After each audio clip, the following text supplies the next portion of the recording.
Hello guys, welcome back to another short video discussion. Very good evening to all of you. कैसे हो आप सब? तो चलो फटाफट कवर अप करते हैं। आज हम बात करने वाले हैं मेजॉरिटी ऑफ डिफेंस सेक्टर के स्टॉक के बारे में। इसके पीछे का रीजन क्या है कि सारे डिफेंस के स्टॉक आज हरे निशान में क्लोज किया है। काफी अच्छी बाइंग होते हुए मिला है। स्पेशली अगर बात करें तो जो वाटर में काम करते हैं स्टॉक्स काम करते हैं डिफेंस के, उसमें बहुत अच्छी बाइंग होते हुए दिखा है। जिसमें कि माजडॉक है, एमडीएल हमारा आज के दिन 10% से ऊपर क्रॉस कर चुका है। कोचिंग शिपयार्ड 8.5% से ऊपर की क्लोजिंग दे रहा है।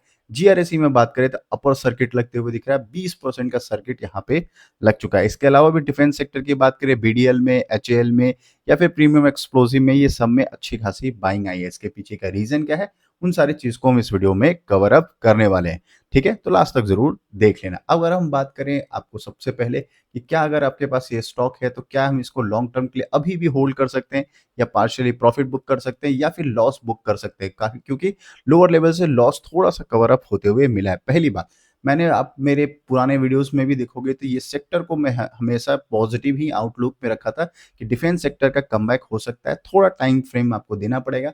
दिक्कत किसको हो रहा है, जो कि बाइंग किया होगा 2024 में एकदम टॉप लेवल पे, जैसे बाई किया होगा अगस्त में, किसी ने बाई किया होगा टॉप लेवल पे, सितंबर में बाई किया होगा टॉप लेवल पे, उनको अभी भी ये पोर्टफोलियो में लाल निशान पे हमें दिख रहा है। तो अगर आपका प्रोस्पेक्टिव है या माइंडसेट है कि लॉन्ग रन में आप देख रहे हो, क्योंकि आप अभी भी एक साल तो हुए नहीं, आप कोई भी स्टॉक खरीदे हो सितंबर या अगस्त में, 1 ईयर तो हुए नहीं, और ना ही आपको अभी टॉप लेवल पे खरीदे हो तो उस लेवल पे आया है। बट ये सेक्टर जो आपने बाइंग किया है वो कि 5 स्टार सेक्टर है। धीरे धीरे इसमें कम होने के चांसेस बढ़ रहे हैं। इसके पीछे का रीजन क्या है, तो ग्लोबल मार्केट का सिनारियो। यस, ग्लोबल मार्केट में क्या है, डिफेंस सेक्टर की बहुत ज्यादा रिक्वायरमेंट होने वाली है। यूएस का जो टैरिफ का जो इशू है, यूएस जो काफी सारे ऐसे डिसीजंस ले रहे हैं जो कि काफी सारे कंट्रीज के एलाइज हैं, उनके लिए अच्छा नहीं है। ठीक है, तो इनडायरेक्टली क्या है, इन सारे स्टॉक को फायदा होते हुए हमें मिल जाएगा। डिफेंस सेक्टर को स्पेशली हम बात कर लेते हैं, फटाफट इस चीज को कवर अप कर लेते हैं कि ये तीनों स्टॉक में मेजॉरिटी बाइंग क्यों आई है। सबसे पहले आपको पता होना चाहिए कि यस, कोचिंग शिपयार्ड की बात करें, जीआरएससी की बात करें या एमडीएल की बात करें, ये वाटर बॉडीज में काम करते हैं। ये चीज आपको पता है। काफी लोग सबमरीन में देख के जानते होंगे, सबमरीन बनाते हैं, नेवल शिप्स बनाते हैं, देन ऑफशोर प्लेटफॉर्म बनाते हैं, टैंकर्स, बल्क कैरियर, ये सारी चीज जो है जो कि वाटर में काम आते हैं, इन सारी चीजों में ये तीनों स्टॉक डील करता है। ठीक है, अब इनकी बात कर लेते हैं। तो डिफेंस सेक्टर में अच्छी बाइंग आई है। इसके पीछे का रीजन क्या है, तो जर्मनी। यस, तो इंडियन डिफेंस स्टॉक में सर्च किया, बूस्ट किया है, क्योंकि जर्मनी ने प्लान किया जो मिलिट्री स्पेंडिंग है, जो कि जर्मनी का जो डिफेंस सेक्टर है या डिफेंस की रिक्वायरमेंट है, उसको वो क्या कर रहे हैं, बूस्ट कर रहे हैं। वहां पे वो अपना बजट जो है इंक्रीज कर रहे हैं। जर्मनी की बात करें, ठीक है, जर्मनी लॉ मेकर ने अप्रूव कर दिया है कि spending plan to allow the country out of billions of euro defence and infrastructure development. मतलब क्या कि डिफेंस और इंफ्रास्ट्रक्चर को डेवलपमेंट के लिए काफी अच्छा 1 ट्रिलियन के आसपास या 1% ऑफ जीडीपी के आसपास उन्होंने क्या किया है, एलोकेशंस दे दिया है। तो बहुत हेवी जो है डिफेंस सेक्टर में उन्होंने अपने हिस्ट्री में सबसे ज्यादा देते हुए दिख रहा है। तो इस वजह से क्या हुआ है, जितने भी हमारे इनडायरेक्टली या डायरेक्टली जो कॉन्ट्रैक्ट में हैं जर्मनी के साथ या फिर यूरोपियन मार्केट के साथ जो कॉन्ट्रैक्ट में डिफेंस सेक्टर के स्टॉक्स हैं, उसमें अच्छी रैली बन गई है। क्यों? क्योंकि अगर बजट डिफेंस का, यूरोपियन मार्केट का अगर बजट बढ़ते जा रहा है तो उनको चाहिए अपना प्रोडक्ट, यानी डिफेंस की रिक्वायरमेंट आएगी। अब डिफेंस की रिक्वायरमेंट सबमरीन हो सकता है, या फिर मिसाइल्स हो सकते हैं, ऑफशोर्स हो सकते हैं, नेवल शिप्स हो सकते हैं, काफी सारे हो सकते हैं, काफी सारे रिक्वायरमेंट आ सकता है। तो इससे पहले ये हमारे इंडिया के साथ टाई अप कर चुके हैं, अच्छा खासा मिल चुका है, या फिर सर्विस और मेंटेनेंस के लिए भी आ सकता है ऑर्डर। तो इस वजह से इन सारे स्टॉक में रैली बनते हुए दिख रहा है। मतलब क्या है, ये एक्सटर्नल न्यूज काफी पॉजिटिव है, यूरोपियन मार्केट से आते हुए हमें मिल रहा है, तो इन सारे स्टॉक में रैली बनते हुए हमें मिल गया। तो अगर आप लॉन्ग टर्म के हिसाब से देख रहे हो तो यस, ये न्यूज जो है काफी पॉजिटिव आउटलुक के हिसाब से आप देख सकते हो। बट क्या ये स्टॉक का कमबैक है, ये कहना बहुत मुश्किल है। क्यों? इसके पीछे का रीजन क्या है? सबसे पहले, अगर कोई भी पॉजिटिव न्यूज चलता है बट हमारा ओवरऑल जो मार्केट है, निफ्टी की बात कर ले, हमारा स्टॉक मार्केट जो है ओवरऑल अगर पॉजिटिव है, धीरे धीरे अगर इसमें बाइंग हो रहा है, तो इन जितने भी हमारे स्टॉक में पॉजिटिव न्यूज आएगा वो रैली कर जाएगा। ठीक है, अगर हमारा स्टॉक मार्केट ही नेगेटिव है, काफी ज्यादा कभी अनसर्टिनिटी है, तो स्टॉक में क्या होगा, चाहे एमडीएल की बात करें या फिर कोचिंग शिपयार्ड की बात करें, जिस दिन न्यूज आएगा उस दिन रॉकेट बना रहेगा, फिर अगले दिन इसमें क्या हो जाएगा, प्रॉफिट बुकिंग भी हो सकता है। ठीक है, ये सारी चीजों को आपको एनालिसिस करके चलना है। अगर इंडियन मार्केट में अगर निफ्टी या हमारा स्टॉक मार्केट जो है एकदम स्टेबल होकर स्लो एंड स्टडी बाइंग हो रहा है, तो इन सारे जितने डिफेंस स्टॉक का है वो कमबैक हो जाएगा, बहुत आराम से कमबैक हो जाएगा। बट अगर फिर अनसर्टेनिटी आ गई तो फिर इन सारे स्टॉक में भी प्रॉफिट बुकिंग आ सकता है, ठीक है। अब बहुत लोग कहते हैं कि क्या अभी एवरेज करना ठीक है? देखो, एवरेज करना, नहीं करना, वो सब अपने फाइनेंशियल एडवाइजर से डिस्कशन कर लो।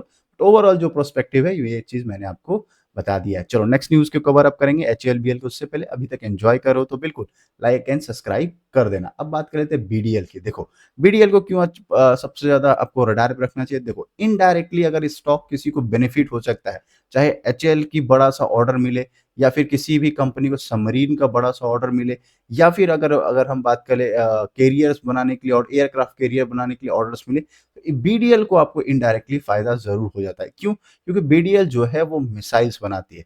अब देखो, कोई भी कंपनी है, कोई बड़ा ऑर्डर देती है, एचएएल को सपोज करो तेजस का ऑर्डर मिला, तो तेजस के साथ साथ मिसाइल के भी ऑर्डर्स मिल सकते हैं। अब मिसाइल्स बनाने की कंपनी इकलौता ये भारत डायनामिक लिमिटेड है, तो इनडायरेक्टली इनको फायदा होते हुए मिल जाता है। इसलिए इस स्टॉक को आप रडार पे रख सकते हो, क्योंकि ये स्टॉक जो है काफी अच्छा एग्रेसिव, बात करें मिसाइल में पृथ्वी, अग्नि, आकाश और इंटरनेशनल फॉर्म में भी इसकी रिक्वायरमेंट बढ़ते हुए दिख रहा है। इवन आप देखोगे जो हमारा जो एशियन कंट्रीज है उसमें भी भारत डायनेमिक्स जो है अपना प्रेजेंस देते हुए मिल रहा है। देन बात कर लेते हैं एचएएल। एचएएल को तो हमने मल्टीपल टाइम कवर अप किया है। हालांकि एचएएल की अगर हम बात कर ले, काफी हाई वॉल्यूम में ट्रेड हो रहा है, काफी ज्यादा पॉजिटिव वॉल्यूम में पंप हो रहे हैं ये स्टॉक। तो ध्यान रखने वाले है, क्योंकि 52 वीक लो 3000 के नीचे ये ट्रेड किया था। उसके बाद स्टॉक जो है लास्ट 4-5 डेज में एकदम कम बैक करते हुए मिल रहा है। तो हाई वॉल्यूम में ट्रेड होता है, इसका मतलब क्या, ट्रेडिंग इस स्टॉक में काफी शानदार होते हुए दिख रही है। इसकी बात कर ले या फिर एमडीएल की बात करें, ये दोनों स्टॉक में देखोगे वॉल्यूम ट्रेड आपको बहुत ज्यादा होते हुए मिल रहा है। तो वॉल्यूम ट्रेड हो रहा है, ट्रेडर्स काफी ज्यादा एक्टिव है और यूबीएस ने इसका जो है टारगेट भी अपग्रेड करके 4700 आई थिंक इसके आसपास उन्होंने अपग्रेड कर दिया है। तो जरा चेकआउट जरूर कर लेना, ठीक है ना। चलो अब नेक्स्ट टॉपिक की बात कर लेते हैं कि उससे पहले, हाँ देखो, यही न्यूज को कवर अप कर रहा था कि हाई ट्रेडिंग वॉल्यूम जो है कंटिन्यू एचएएल में बढ़ते हुए हमें दिख रहा है। देन बात कर लेते हैं बीईएल के बारे में। देखो, बीएल भारत इलेक्ट्रॉनिक्स, अगर आप ऐसे इन्वेस्टर हो जो स्लो स्टडी और काफी सेफ पैसे को ग्रोथ करना चाहते हो, इन सारे स्टॉक में अपने फाइनेंशियल एडवाइजर से जरूर डिस्कशन कर लेना। काफी डिसेंट स्टॉक है, डिफेंस में भी काम करती है। देन अगर बात करें जो रेलवे का कवच जो बनाने का काम है, लोको पायलट को जो लोकोमोटिव के अंदर जो कवच प्लान है वो भी इसके ऑर्डर्स इसको मिलते रहते हैं। सिर्फ डिफेंस में ही नहीं, थोड़ा सा रेलवे में भी इनको प्रोजेक्ट्स वगैरह मिलते रहता है। तो इस चीज के लिए इस स्टॉक को आप रडार पे रख सकते हो, ठीक है। निफ्टी 50 की पार्ट है, इस चीज का भी आपको ध्यान में रखना है। निफ्टी 50 जिस तरह से मोमेंटम करेगा, ये भी स्टॉक उसी हिसाब से भी मोमेंटम कर सकता है। लास्ट 5 डेज के अंदर अगर आप देखोगे लगभग 2500 करोड़ के आसपास इनको ऑर्डर मिला था। ये भी एक पॉजिटिव आउटलुक इनके सामने आ रहा है। देन बात करें कल के दिन न्यूज कवर अप किया प्रीमियम एक्सप्लोसिव का, यस इनको एक ऑर्डर मिला था, मार्केट क्लोज होने के बाद ऑर्डर मिला, ये न्यूज में भी कवर अप किया, जो कि आज के दिन फिर रैली बनाते हुए हमें मिल रहा है। तो अगर डिफेंस के स्टॉक अगर आपके पास है तो जरूर आप रडार पर रख सकते हो। ध्यान रखने वाली बात क्या है, जो मल्टीपल टाइम बताया है, पेशेंस मेक प्रॉफिट, एकदम सिंपल ध्यान रखना। क्योंकि अगर आपने टॉप लेवल पे भी खरीदा है, बहुत टाइम मैंने पुराने वीडियोस में भी देखना, अगर आप इन्वेस्टर हो, लॉन्ग टर्म का प्लान रखते हो, तो इन सारे स्टॉक को जरूर अपने रडार पे रखो। थोड़ा लॉन्ग टर्म मतलब ये नहीं होता है कि सिर्फ 2 मंथ 3 मंथ, ऐसा नहीं, थोड़ा प्लान बनाओ। प्लान बनाओगे, अगर आप स्टॉक मार्केट में टिकना चाहते हो, 2 साल 4 साल 5 साल, ये सारे टाइम फ्रेम के लिए स्टॉक को अपने माइंडसेट में रखा करो। 2-3 मंथ के लिए अगर आप कुछ स्टॉक में रख रहे हो, वो भी बुल रन में अगर कहीं टॉप लेवल पे खरीदे हो, तो आपको पैसा नहीं बनने वाला है। मार्केट ऑलवेज बाइंग बाइंग में नहीं जाता, अच्छा खासा क्रैश में भी जाता है। ये चीज को आपको ध्यान में रखना चाहिए। 1 साल 2 साल मार्केट में पैसा बनते हुए आपको जरूर दिखेगा। अभी तक एंजॉय किया हो तो बिल्कुल लाइक एंड सब्सक्राइब कर देना। सब्सक्राइब कर रहे हो तो बेल आइकन को और जरूर क्लिक कर देना। मिलते हैं एक और वीडियो में, तब तक के लिए bye bye, thanks for watching.